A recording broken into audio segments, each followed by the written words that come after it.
di pertemuan kali ini, saya, Siti Triwayu Tias, akan mencoba untuk menyebarkan pemahaman dan penerapan mengenai budaya positif di sekolah. Baik Ibu-Ibu, sebelum kita mulai ke materi, kita adakan dulu kesepakatan kelas. Apa saja yang boleh dan tidak boleh dilakukan selama diskusi ini berlangsung.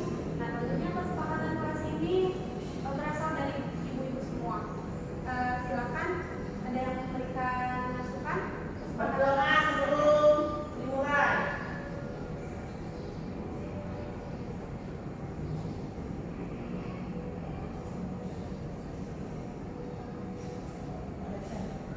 Menjaga kebersihan. Menjaga kebersihan. Kebahagiaan kita tidak diselesaikan.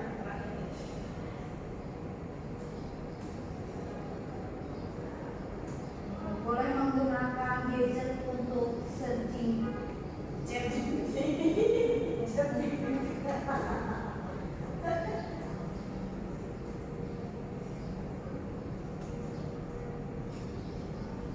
Ada lagi? Saling menghargai, berpartisipasi aktif dalam diskusi.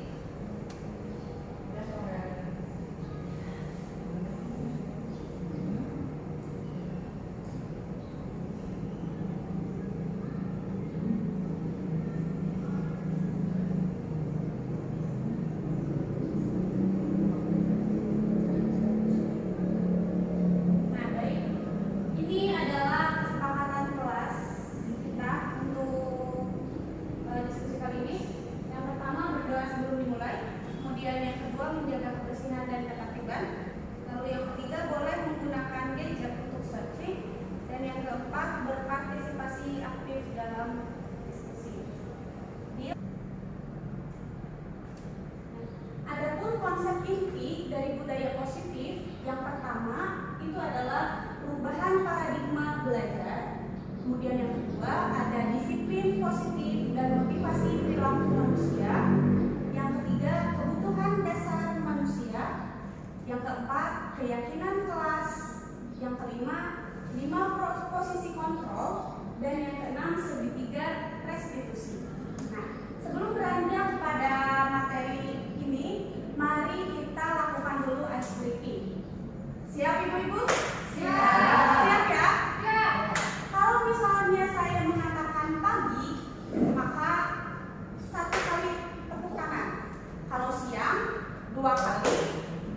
Kalau sore 3 kali. Kalau malam 4 kali. Ya, siap ya? Pagi, siang, sore, malam, sore, pagi, siang, malam. Oke, tepuk tangan. Mau nyanyi Ibu? Nyanyi. Oke.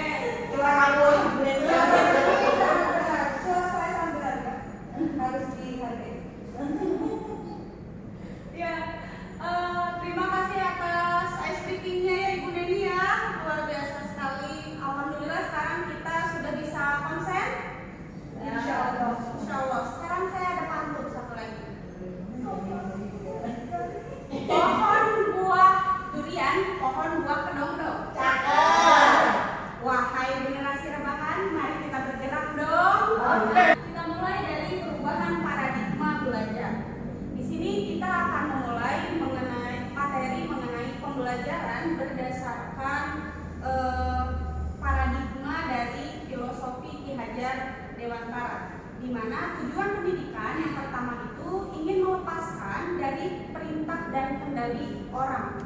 Kemudian yang kedua, anak atau siswa mampu untuk mengendalikan dan mengatur perilaku dengan bertanggung jawab. Kemudian yang ketiga, mereka juga menghendaki untuk menghormati kemerdekaan orang lain.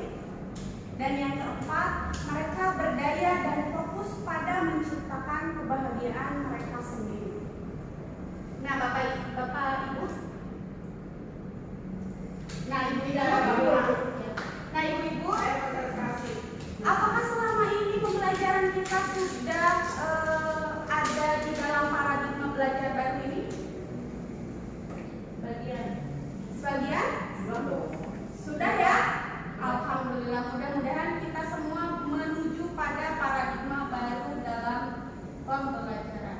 Nah, sebagai guru, kita sebagai guru tentunya juga ikut berperan penting di dalam perubahan paradigma belajar ini. Yang pertama, guru berperan sebagai pamong, yakni guru harus menuntun pada fokus pemenuhan kebutuhan murid dan penanaman karakter. Kemudian guru juga bertanggung jawab untuk menciptakan lingkungan positif agar murid merasa aman, nyaman, dan menyenangkan, sehingga nanti akan muncul nilai-nilai dan karakter-karakter baru, sehingga nantinya menjadi budaya positif. Nah, budaya positif ini yang akan kita bahas pada kali ini. Sebelumnya ada yang mau ditanyakan dulu? Tidak ada ya. Nah, mengenai yang pertama itu adalah disiplin positif. Mendisiplinkan murid adalah bagian paling menantang tentunya dalam peranan kita sebagai guru. Apakah ibu-ibu memiliki pendapat yang sama? Ya. Kenapa?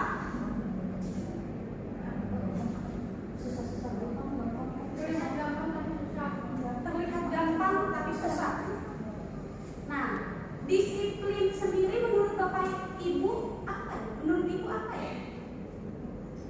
Sesuai dengan nilai yang ada. Nilai yang diyakini. Disiplin itu harus sesuai dengan nilai yang diyakini.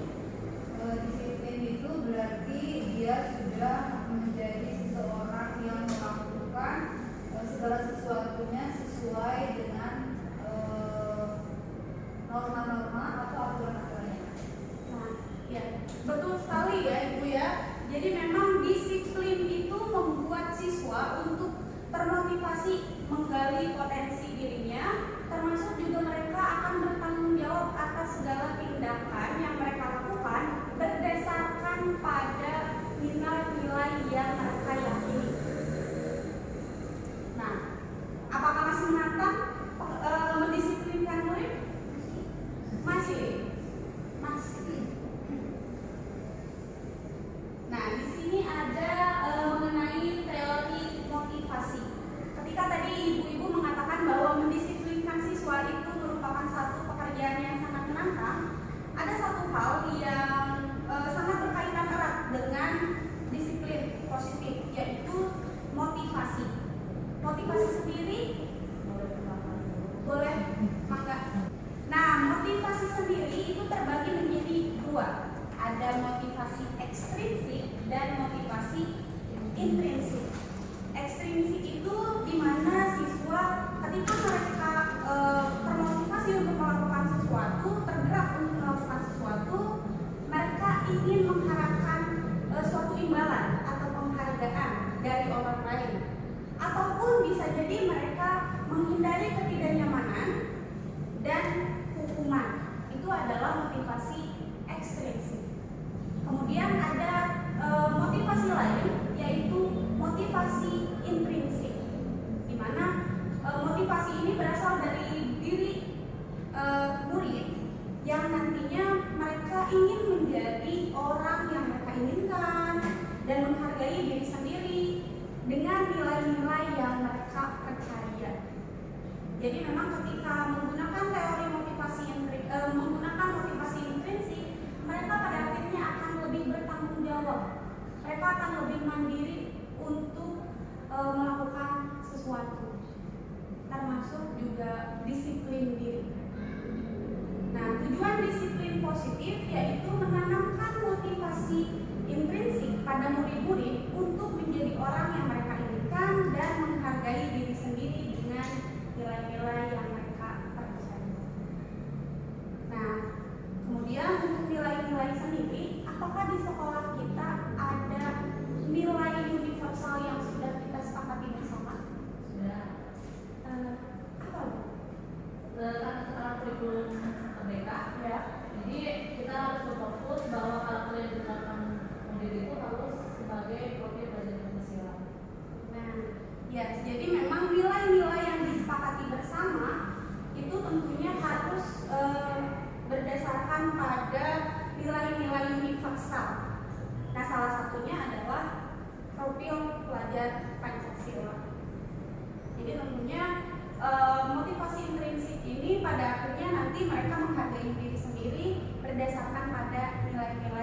Satyo Pancasila.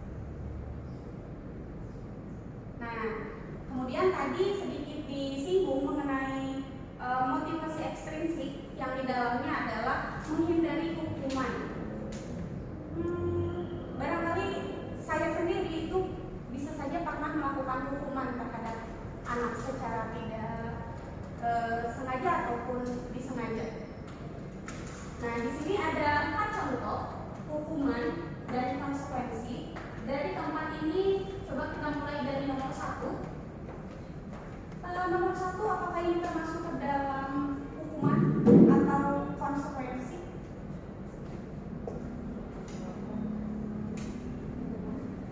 Hukuman, mencatat 100 kali di dalam kelas. Oke. Yang kedua, lari mengelilingi lapangan basket 2 kali. Hukuman juga. Yang ketiga, membersihkan coretan yang dibuat konsekuensi. Yang keempat, murid diminta untuk push up 15 kali karena tidak menggunakan masker. Hukuman. Oke. Tadi yang berbeda itu nomor 3. Kenapa ini dikatakan sebagai konsekuensi? Karena dia melakukan perbuatan yang tidak benar dan dia harus bertanggung jawab atas perbuatan itu. Cuma itu kami sebagai Sama. Semuanya sama. Enggak, kalau misalkan nomor 3 itu lebih logis. Kalau misalkan kalau mengelilingi lapangan basket 2 kali, kalau misalkan diterapkan di pembelajaran olahraga, ya bisa jadi karena harus pemanasan gitu ya. Tapi kalau misalkan diterapkan di pembelajaran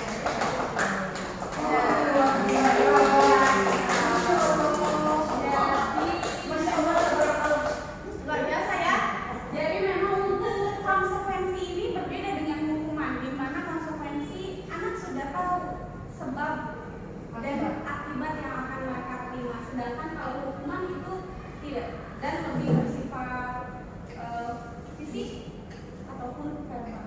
atau tidak nyambung dengan apa yang kesalahan yang dilakukan. Kesalahan yang dilakukannya apa, hukumannya punishment yang diberikannya apa? Tidak relevan. Tidak relevan ya. Tindakan yang sudah dilakukan. Nah, kemudian kita masuk ke 5 kebutuhan dasar manusia.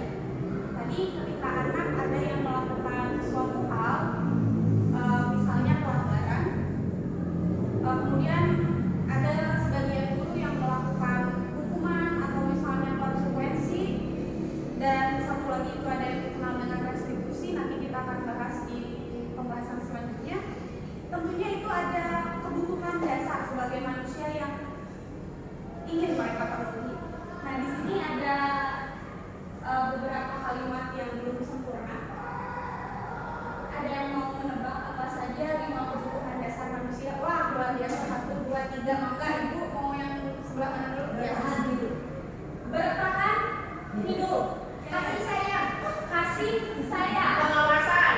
Penguasaan. Penguasaan. Penguasaan. Kebebasan.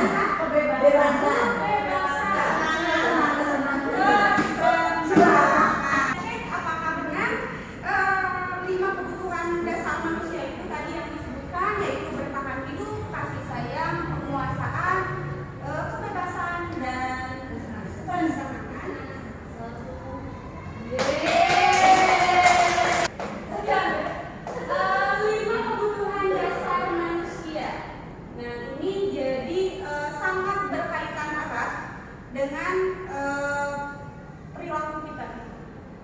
Jika kita ingin mengidentifikasi kebutuhan apa yang mendorong perilaku kita, maka perubahan perilaku positif dapat dimulai dengan mencari solusi untuk memenuhi kebutuhan tertentu, tentunya dengan cara yang positif. Bertahan hidup misalnya seperti apa? ekonomi di keluarga. Makan, lapar, kasih sayang, minum jika haus, tidur. Nah, betul, itu merupakan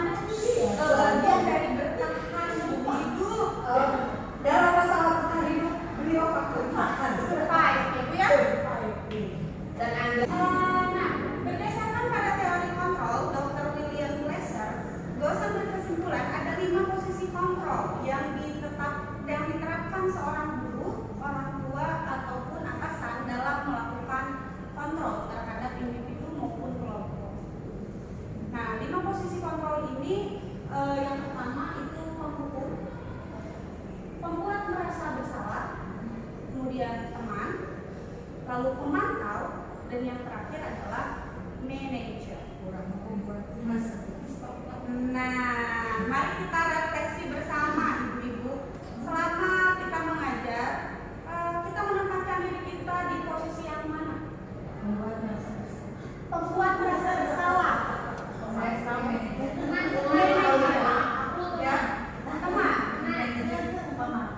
Pemantau. Semuanya ada. Kira lima-limanya ada. Manajer. Kayaknya ada juga pernah gitu. Ya. Tergantung dari kalau ini juga tergantung dari anaknya loh. Posisi anaknya, kondisi anak. Kadang-kadang kita sebagai teman kadang sebagai manajer kalau membutuhkan. Kita juga sebagai penghukum ketika ada anak yang indisiplin gitu, membuat merasa bersalah ya saya pernah. Jadi kalau saya mah kayak tergantung dari gimana Situasi dan kondisinya saja. Situasional ya. Yes, sure. Nah, ini merupakan kriteria atau ciri-ciri dari guru yang ada di posisi penghukum, membuat orang merasa bersalah, teman, pemantau, dan manajer. Nah, biasanya kalau penghukum itu kita sambil menghadik atau misalnya sambil menunjuk-nunjuk dan menyakiti. Kalau membuat rasa bersalah, berceramah, menunjukkan kekecewaan yang mendalam. Kalau teman, tadi ibu katanya saya merasa selalu menjadi teman. Bahasa Inggris. Oh, selalu ngomong bahasa Inggris ya. Dengan bahasa yang anak sekarang ya. Nah, itu teman. Pemantau, menghitung dan mengukur. Jadi lebih kepada mengingatkan siswa. Peraturannya apa, konsekuensinya apa. Kemudian manajer mengajukan pertanyaan-pertanyaan. Jadi lebih ke menggali Sebuah potensi yang ada pada diri sendiri. ya, termasuk juga pandangan point of view dari siswa seperti apa. Itu manajer. Nah, hasilnya itu ada tentu memiliki hasil yang berbeda-beda gitu, dari mulai buku membuat orang merasa bersalah, teman, pemantau, dan lain-lain.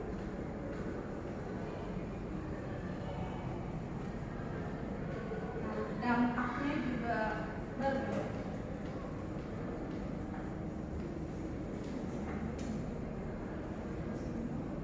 Nah, setelah membaca, apakah memang betul ibu-ibu pernah berada di semua posisi ini, atau tadi misalnya menyebutkan saya membuat orang merasa bersalah dan lain sebagainya?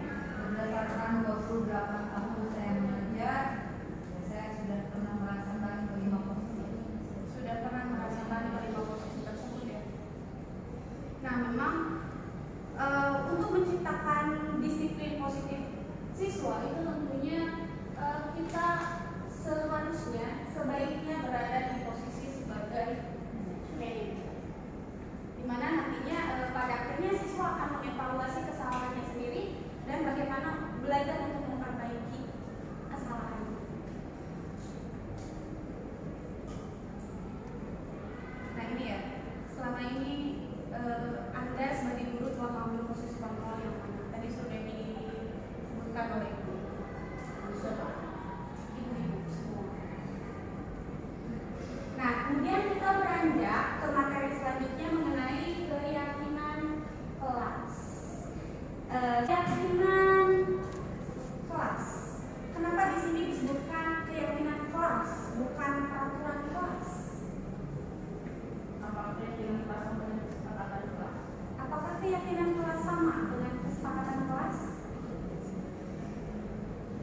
Nah, keyakinan kelas itu di mana siswa akan lebih termotivasi karena mereka yakin dengan apa yang mereka jalankan dan berdasarkan pada nilai-nilai.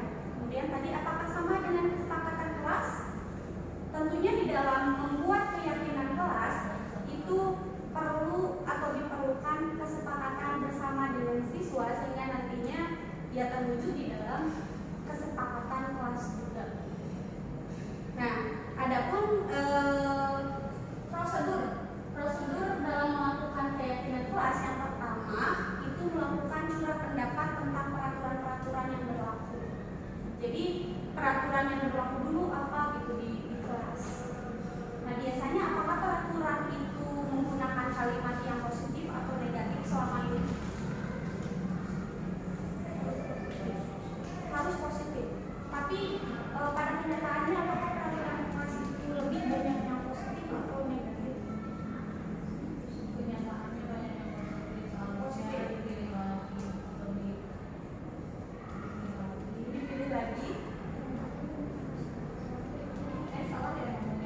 negatif, maka ketika ada kalimat yang negatif, kita akan mengganti peraturan-peraturan dengan kalimat negatif tersebut dengan kalimat yang positif.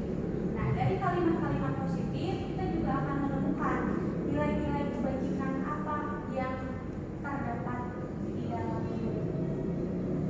Nah, kemudian tentunya kita juga harus meninjau ulang keyakinan kelas, karena sebaiknya keyakinan kelas itu jangan terlalu banyak, minimal 3 sampai 5 keyakinan kelas saja. Kemudian yang terakhir itu tentunya tadi ya, ada kesepakatan kelas, di mana siswa-siswa juga dipersilakan untuk menyetujui dan menandatangani keyakinan kelas tersebut yang nantinya tentunya dipajang di dinding kelas agar selalu terlihat dan siswa juga akan selalu mengingat tentang keyakinan kelas tersebut. Nah, ini saya sudah menerapkan keyakinan kelas dengan menggunakan sticky notes. Tadi prosedurnya sama seperti yang disebutkan. Kemudian ya, kita masuk ke materi mengenai restitusi. Tadi sebetulnya sudah disinggung di teori motivasi hukuman dan penghargaan itu ada restitusi. Nah, kenapa Bu? Kita masuk ke tadi ya, restitusi ya. Ini merupakan proses dialog antara murid dengan guru untuk menyelesaikan suatu masalah, di mana proses ini juga tentunya mengandalkan kolaborasi yang mengajarkan murid untuk mencari solusi dari masalah mereka, membantu murid berpikir tentang orang seperti apa mereka dan bagaimana mereka harus memperlakukan orang lain. Jadi tidak hanya berpikir mengenai kesalahan mereka sendiri, tapi juga dampak kesalahan tersebut terhadap orang lain dan dirinya. Nah, dari restitusi ini ada 3 tahap restitusi. Yang pertama itu adalah menstabilkan identitas. Nah, di dalam tahapan atau langkah segitiga restitusi itu yang pertama adalah menstabilkan identitas.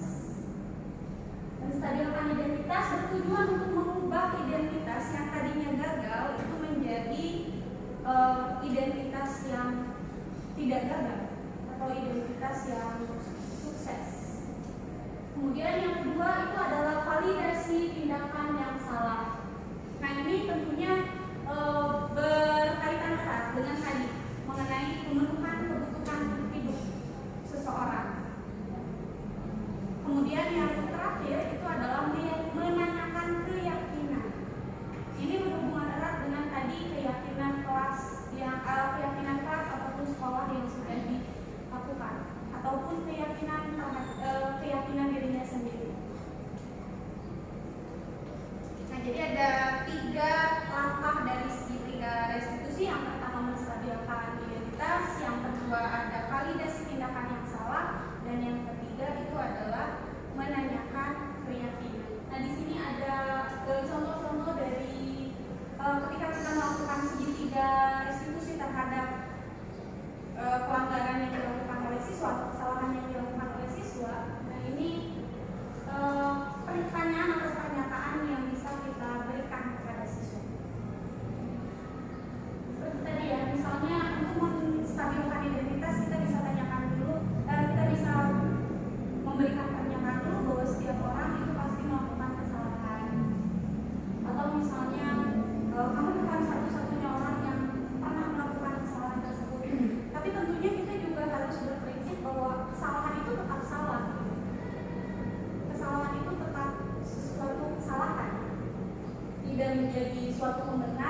suatu usaha perbaikan dari pihak yang berbuat kesalahan dan perlu dedikasi waktu dari pihak yang salah. Tanyakan kapan akan mulai diberlakukan usaha untuk memperbaiki masalahnya supaya masalah itu tidak berkelanjutan, tidak berlarut-larut.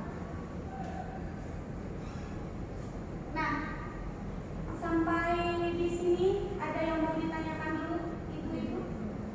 Alhamdulillah untuk materi sudah selesai. Barangkali ada yang mau ditanyakan dulu? Atau ada yang mau merefleksi dulu?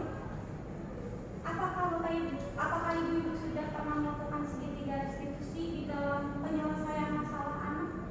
Pernah. Pernah? Nah, Luar biasa ya. Contoh. apa ya? Pernah, tapi hanya melakukan satu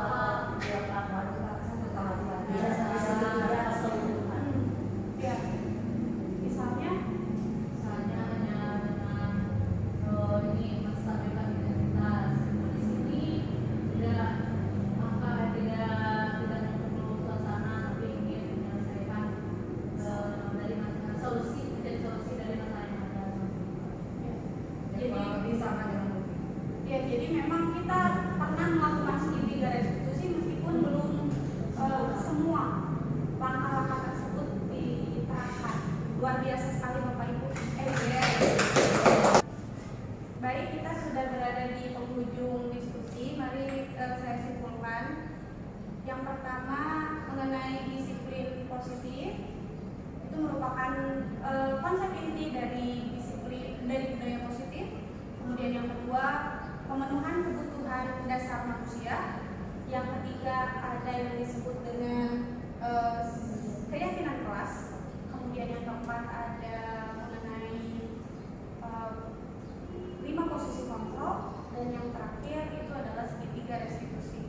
Berdasarkan hasil diskusi tadi ada beberapa hal yang memang sudah kita lakukan di dalam kegiatan pembelajaran maupun di kelas maupun di sekolah untuk menciptakan budaya positif. Ada pula yang memang masih harus dikembangkan. Nah, mudah-mudahan